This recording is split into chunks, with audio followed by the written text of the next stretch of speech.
Get you set up for storylines. Miami and Florida, the big matchup. There's a new Manny in charge. Manny Diaz takes over as Miami's head coach after 3 seasons as the defensive coordinator. Expectations high for Dan Mullen in year 2 at Florida. He's looking to become the first Gators coach since Urban Meyer with back-to-back 10-win seasons. And Saturday night's quarterback battle features Jarren Williams, who's making his first career start, while Felipe Franks is making his 22nd career start. Difference at the quarterbacks. Maria, Des, and David have much more from Walt Disney Resorts. The happiest place on earth, Walt Disney World, and we are coming to you from the Grand Floridian Resort and Spa, which is one stop away on the monorail system to Magic Kingdom. Maria Taylor, David Pollock, and Desmond Howard. Right? I do know because I'm staying right there, and I've already been to Magic Kingdom, and I've watched the fireworks the last 2 nights.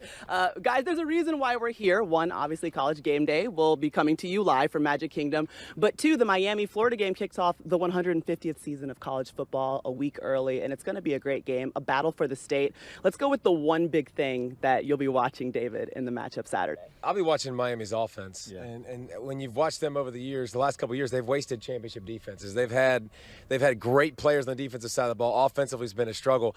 Well, now you're going against Florida, who's got a great defense, and you've got 2 freshman tackles, 1 true freshman coming in there with a new quarterback who's never started a game in his life. So offensively, can the Gators get some kind of identity and momentum and mojo? Because the turnover chain created that, and the defense has created that for large spurts the last couple of years, but the offense has done next to nothing. Yeah, speaking of the turnover change, they're going to have a new turnover chain. I want to see the 2019 edition. Okay. I'll be looking for that. Obviously, Jarren Williams, the quarterback, he's going to be the starter.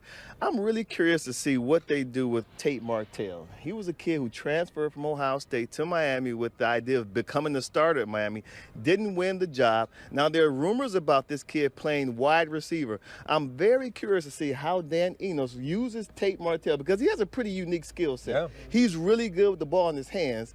And so I want to see tomorrow night's game, how they're going to use Tate Martell in Miami's offense. And it's interesting because Jarren Williams, there was a time when he was thinking about entering into the transfer portal, and now he is the starter, and he's only thrown 3 passes in his career at Miami. Everywhere? Yeah. Hey, you don't have to have transfer. That's right. And actually earn a job. Stick even it when somebody through. else transfers, fight it out. That's right. Hey. One guy you didn't really mention, or let's talk about him, Felipe Franks. Great ascension towards the end of the season. No interceptions, 12 touchdowns that he was responsible for, and those final 8 games. So what changed for him, and how can he continue to move in the right direction? You know, I think what changed for him is anytime you get a new head coach and you start to learn a new system, you have to get used to the terminology, then you have to get used to the expectations. I think as the season grew older, Felipe Franks started to get used to what they were expecting from him at the quarterback position, and he started to run the ball more too. Now, coming to year 2, it seems like Dan Mullen's looking for this guy to become more of a leader. He said not just by his plays, but by his presence too. So I think his leadership is going to be key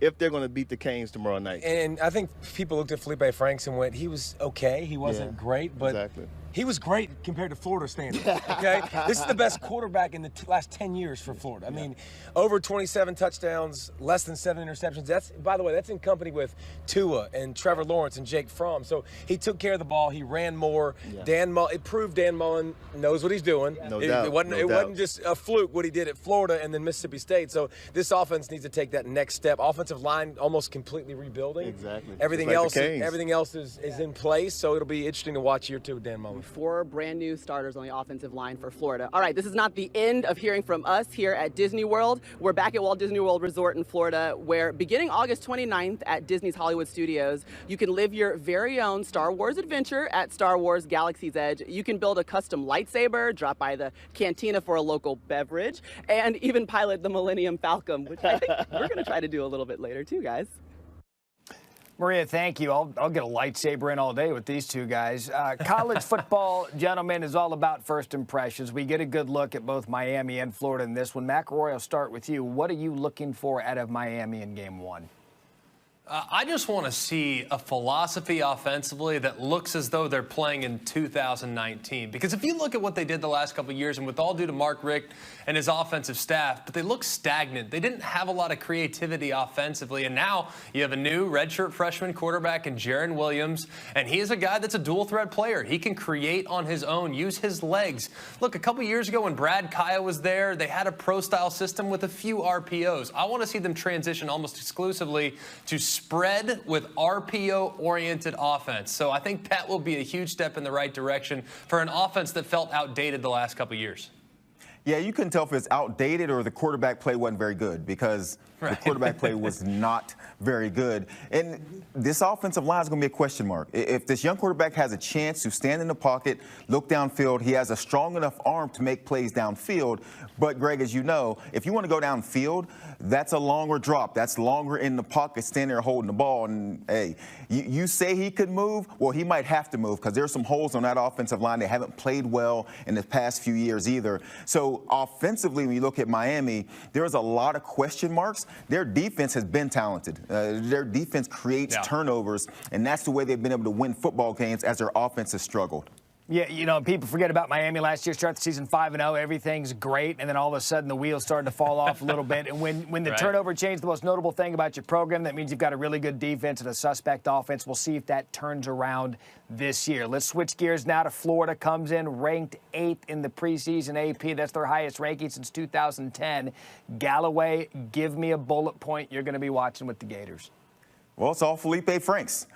He took a huge step forward in his first season under Dan Mullen. Now can they do it again? P. Ryan is back in the backfield. When they've been able to run the ball, this Florida team's very good. Can Felipe Franks get to a point where he can carry this offensive team if he needs to do it? Now, no coach goes into a game and says, hey, we would like for our quarterback to have to carry us on his back, but you get in situations, especially when you play very good football teams in the SEC, where your quarterback has to make plays on third downs down the field. If Felipe Franks can become that guy, then we might be talking about Florida as the team that can beat Georgia in the SEC East. Yeah, and he does have to do it himself. I mean, Felipe Franks has really good skill positions on the outside at wide receiver. I really like the contingent of running backs they have. I am a little concerned about replacing 4 of their 5 offensive linemen from a year ago, but I think the offense can be just fine. I just trust Dan Mullen. The reason why Florida won 10 games last year was because of their defense. I mean, their defense was remarkable, so can they replace some playmakers on the other side? And like you said, I mean, Felipe Franks, one thing that he didn't do a great job of last year was handling criticism. If, in fact, he comes out against Miami and the game is rough early and his offensive line, that new group of offensive linemen, if they struggle, he gets hit a couple times, will he be able to bounce back from adversity? Because there were times last year where he showcased a little immaturity. Now, he was young. He was only a sophomore, so you'd think that would be part of the maturation process. But that's what we need to see from him, is that not let the lows be too low and not let the highs be too high. You need to be steady across the board if you're playing quarterback for the Gators. Yeah, and they're starting off at number 7. And that puts a lot of pressure on this football team to come out and look like a top 10 football team early in the season. Now, last season, they knocked off some pretty good teams. They knocked off an LSU team that was a number 5 team in the country. They knocked off Michigan later in the season in a bowl game. And so when you're ranked in that top 10, a lot of people have their eyeballs on you. And this is the opening weekend. So this will tell a lot of what Florida's been doing since the bowl game till now. Do they deserve to be in the top 10?